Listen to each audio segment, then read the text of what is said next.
welcome to the channel. Welcome to one more lecture of the basic electrical engineering. So here we are going to see one more numerical on the Thevenin's theorem. Okay. In the previous class we have discussed what is the Thevenin's theorem, what is the statement says, what are the procedures, how to go with the solution by taking a good numerical example. If you have not watched, please go and watch that video. Okay. Now in this lecture we are going to have one more numerical and we are going for the stepwise solution again to have the much clear understanding. Right. So this is my given question. This is the given network. Okay, we have some combination of active sources and some resistors, and we have to find the we have to draw the Thevenin's equivalent network of this given diagram. Okay, so now we are going for the Thevenin's theorem solution, right? So what are the steps here? We have seen that is the first step. We have to remove the load resistor. Then second step, calculation of voltage, that is VTH. Third step, calculation of RTH. Okay, that is Thevenin's resistance. Then fourth step, drawing the equivalent Thevenin network.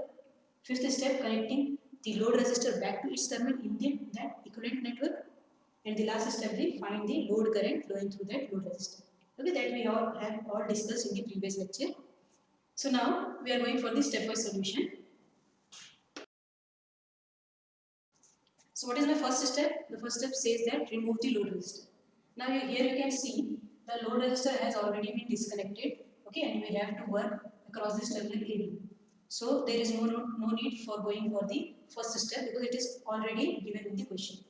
So directly we can start with the second step, right? So now we are going for my step number 1 for this particular solution, and according to that we have to go for the calculation of VTH. Okay, so what is the calculation of VTH? That is this open circuit voltage appearing across this open circuit terminal. So this type of solution we have done in the previous lecture, that is of basic of Thevenin's theorem, and in voltage division rule also we have done this type of problem. Okay, so now we are going for the open circuit voltage calculation. I have told you, I have given you the way how to go for the calculation of open circuit voltage, right? So first of all, we have to find the number of paths available going from point A to B. Okay, and among that number of paths, you have to choose one path in which you will go for the calculation. That path will contain some number of elements. You have to get the voltage across that elements and take the summation of that voltages according to the polarity, so that you will get your actual open circuit voltage value.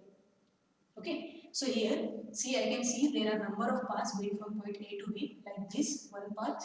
Okay, like this second path. Now going from 8 ohm resistor, third path. Now this is fourth path, right? So there are number of paths available. So among this path, I am choosing this path because this is my 8 ohm resistor, then 10 ohm, and then 2 ohm and 20 volt source. I am going according to this path for voltage calculation. Okay, why? Because if I go like this, then there is one current source. I cannot get the value of current voltage across this current source. Similarly, here also I have one current source, so I cannot check the value of voltage across this current source. Okay, so there is a constraint with this path, so that's why I am choosing this path. So this will give me the answer quickly, right? So what will be the VOC here?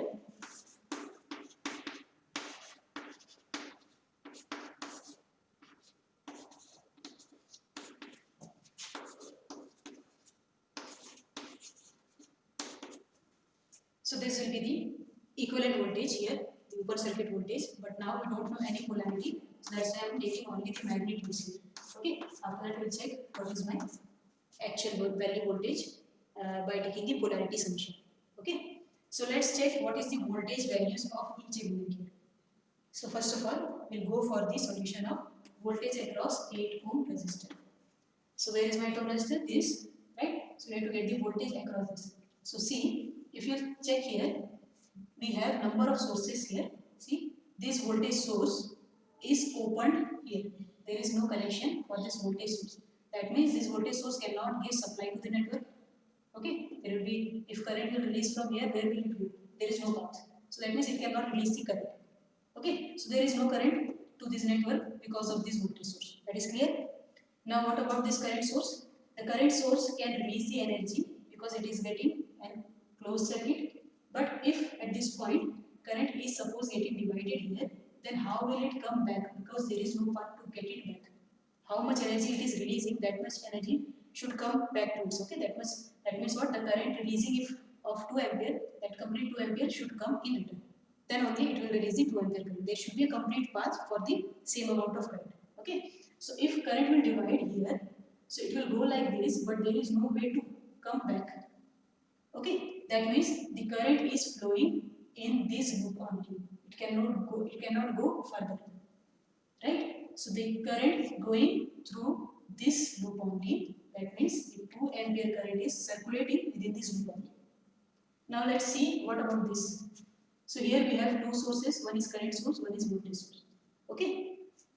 So if you see that these two are connected in series, right? So if I have to check the value of current circulating in this loop, then how much current is circulating in this loop?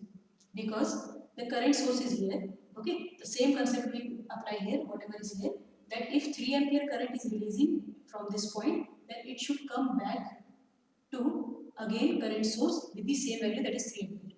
Okay, so if some value will go here, it cannot come back. That means the current is circulating here only. There is no contribution of this current to the further network. Okay, so we are getting only this circulation of current. So now because we have to get the current value, and this is my current source. Current source here represents what? That the current value releasing from that source is constant. Okay, that is the characteristic of current source, that it will release the constant current throughout the time, throughout the load. Right? So if 3 ampere is current releasing from this point, okay, so 3 ampere it will accept up. So if some value is releasing from here, it will not accept. That means the current source will dominate here, and the value of this 3 ampere only will flow through this loop. Okay, hope you are getting here. Okay, so there will be no current release from this voltage source. Why? Because of this current source characteristic. It cannot release much current, it cannot release less current, it will release the constant current, and it will get the constant that amount of current. Okay, that means 3 ampere current is flowing in this loop, and here 2 ampere current is flowing in this loop. Okay, so we were about the voltage across this 8 ohm resistor. So we got that current of 3 ampere is flowing through this 8 ampere 8 ohm resistor. That means I into R. Ohm's law we can apply. So what will be the value? I is of 3 ampere and R is 8. That means 24 volts voltage drop we are getting across the 8 ohm resistor. Okay, and now you can check the polarity according to the current direction. It is like this. Now what about next? That is voltage across the 10 ohm resistor. Where is my 10 ohm resistor? This. So here we have seen that 2 ampere current is flowing through this resistor. Okay. So again I am applying the Ohm's law here. So what is my current value here? That is 2 ampere. What is the resistance? That is of 10 ohms. So the value coming here is of 20 ohms. Right? So this is the value of this 10 ohm, and the polarity according to the current direction is coming like this. Okay. Now what next? That is voltage of this 2 ohm resistor. So let's see voltage across the 2 ohm resistor. How much we are getting? Where is my 2 ohm resistor? This. So here you can see the current is circulating in this loop. This current is circulating in this loop, and this branch is open circuited here. That means there is no supply for this resistor. This resistor cannot get any supply because of this open circuit. Okay, that means there is no current flowing through that resistor, so there is no voltage drop.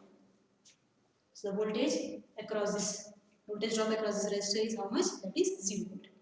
Okay, are you able to get me? Okay, so this is about this 2 ohm resistor. Now what is my next? That is the voltage of 20 volt source. That is this. This is the 20 volt source, so we have the value of 20 volt ampere. So this is the calculation of all the elements voltages, right? So now have the combination of the VOC according to the polarity.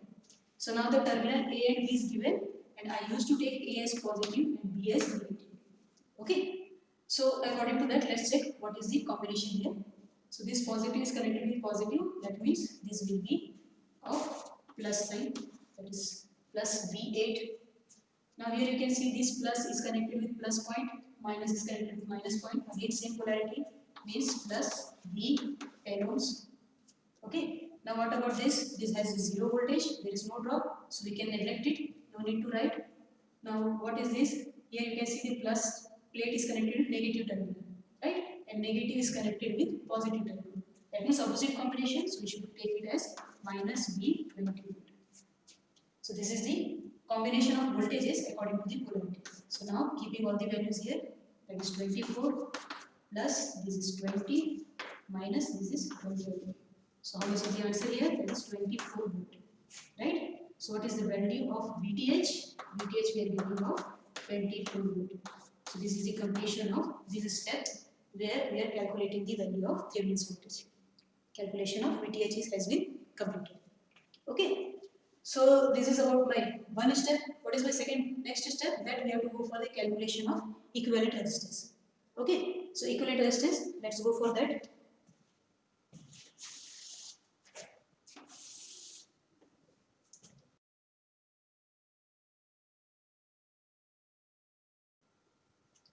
So when we are going for calculation of Thevenin's resistance, RTH, that means what? I have to redraw this network, okay? And we have to get the value of RTH, equivalent Thevenin resistance, across the terminal AB by replacing all the active sources with its internal resistance, right? So I am just redrawing the network here. After that, we'll check that how the network can.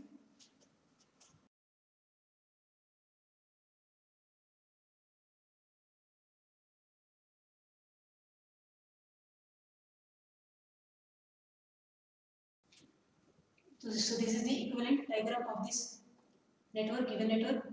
Okay. Now we have to consider all the active sources and we have to replace that with internal resistance. So here in this network you can see all are given without its internal resistance values. That means we have to take the ideal case. Okay, and in ideal case the voltage source will be replaced with the short circuit connection and current source replaced with the open circuit connection. We have seen in the last class, right? So whenever you are getting the voltage source, you have just keep the short circuit across that like this 10 volt. That means here we have to keep a short circuit.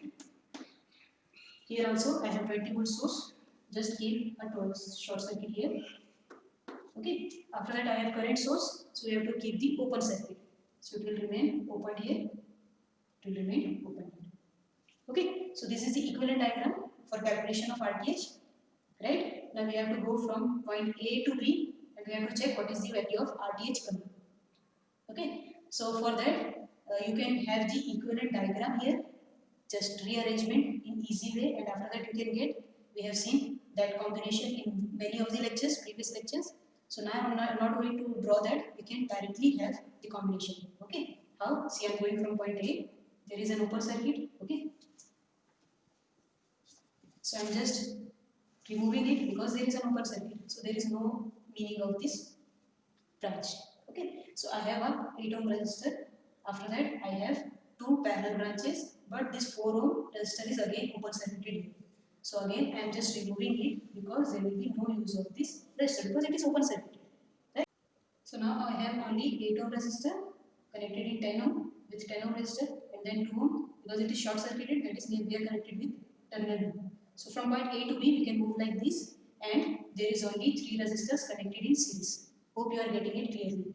Okay, so what is my RAB, that is equivalent resistance, that is the series combination of these 3 resistors. Okay, so that is coming as 20 ohms, right? So what is my VTH? VTH, sorry. What is my RTH?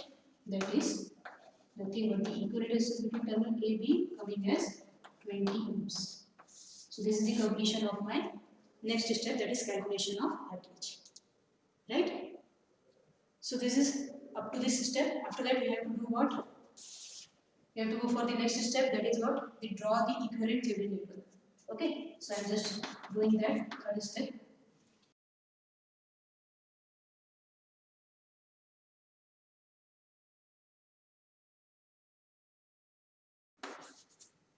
So this is my equivalent Thevenin network, right? What is this? That is VTH, represents the voltage source, Thevenin's voltage. What is the value of VTH here? You can see it is 24 volt. Okay, so this is of 24 volt source. What is this? This represents the RTH, Thevenin's resistance, and we are getting it as 20 ohms. So this is about the equivalent Thevenin network.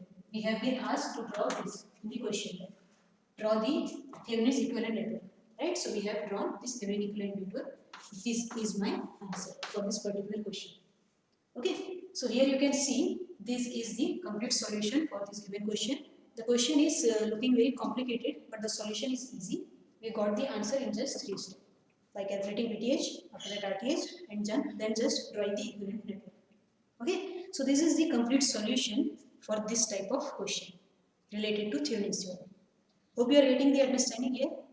If you have any kind of doubt, you are most welcome with your comments. Right? Now, thank you. Thanks a lot. Thanks for watching.